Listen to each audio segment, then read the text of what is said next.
Hi everyone, my name is Megan, and today I'm going to be talking about the skeletal system in Fondue Devant. So, Ali's artifact represents the skeletal component that is associated with the movement of Fondue Devant. It shows the pelvis bones to the bones in the foot of the gesture leg and standing leg, as well as the cruciate and collateral ligaments. The different colored pipe cleaners represent the different bones in the lower part of the body. So, as you can tell, on the gesture leg, the foot is yellow, and on the supporting leg, the foot is brown, and so on and so forth. Tibia and fibula are different colors, and all that fun stuff. So, the different colors are to differentiate between the gesture leg and the standing leg. The cruciate ligaments are placed on the standing leg, and the collateral ligaments are placed on the gesture leg. There are 4 different models to show 4 different movements of the Fondue Devant. The 4 models enable you to differentiate between the different phases in the movement. She also added in little blue circles that represent the patella. The femur articulates with the tibia, which articulates with the fibula. Although the fibula does not articulate with the femur, the tibia condyles receive the condyles of the femur. The patellar ligament attaches to the tibia. The artifact can also represent proper alignment that is to be used during the movement. Alignment is important as it reduces the risk of injury. Important alignment for this movement includes the hip, knee, and toes. The knee shows rotation of the femur, and the toes show rotation of the tibia. Turning out from your feet is considered proper alignment, as your feet aren't.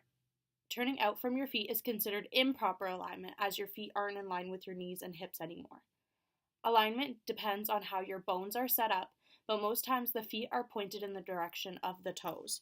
So your knee should always be over top of your toes in every single movement, as she has shown. The artifact shows how Fondue Devant originates by starting in 5th position, here. The movement begins with outward rotation in both the gesture leg and supporting leg. Both hips and knees are in extension, while feet are dorsiflexing. Both the cruciate and collateral ligaments are essential for establishing 5th position, as well as inhibiting rotation of the knee. The medial collateral ligament provides medial stability, and the lateral collateral ligament provides lateral stability. The second movement is coup de pied, devant en fondue, here. Both hips have static outward rotation, and the hips and knees flex and abduct. The gesture leg moves into coup de pied with plantar flexion, whilst the standing leg is still dorsiflexing. The posterior cruciate ligament inhibits hyperflexion. This then extends in front while both legs become straight, here. Both hips still have static outward rotation. The gesture leg's hips flexes and adducts, the knee extends, and the foot continues to plantar flex.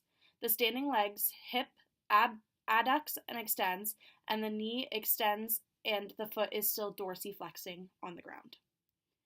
The anterior cruciate ligament inhibits hyperextension. Finally, the legs return to the second movement in coup de pied devant en fondue. Both legs are still statically outwardly rotated. The gesture leg moves back into coup de pied from the hip, flexing and abducting. The knee flexes and the foot is continuing to dorsiflex. The standing leg's hip flexes and abducts the knee flexes and the foot is in dorsiflexion. Hi, I'm Ali, and today I'm showing Megan's artifact for the muscles associated with Fondue Devant. To begin, we're specifically going to be talking about the extensors of the hip and knee, as well as the outward rotators of the hip. Both legs sit in the pelvic girdle in outward rotation. Both legs are controlled by hand, and when you give slack to the supporting leg by bending, you can also pick up the gesture leg to come into coup de pied. When you straighten the supporting leg by pushing on it, you can also straighten the gesture leg to match it, and then they both return to 5th. Through all these movements, different muscles will eccentrically and concentrically contract, and the eccentric flexion muscles are labeled and will show how the real muscles in our legs produce these movements.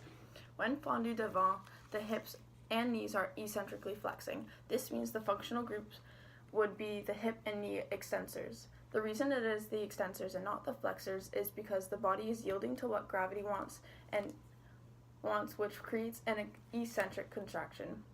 And the eccentric contraction uses the opposite muscles from the action, and therefore even though the hip and knee are flexing, they're using the functional groups of the hip and knee extensors.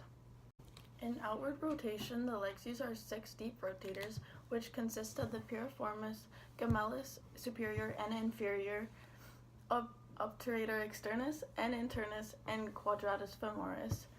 This action would not use the gluteus maximus because it's not a fast twitch movement and the dancer is not forcing extra turnout. The legs are also holding static extension in this position. Next, the legs both plie and the gesture leg rises to coup de pied with the foot in point or plantar flexion. In the plie, the hip extensors, biceps femoris, semitendinosus, semimembranosus, gluteus maximus are activated in eccentric flexion. The knee extensors, rectus femoris, vastus lateralis, vastus intermedius, vastus medialis are also activated here as they eccentrically contract in flexion. After the bending of both legs, the gesture leg and supporting leg both straighten.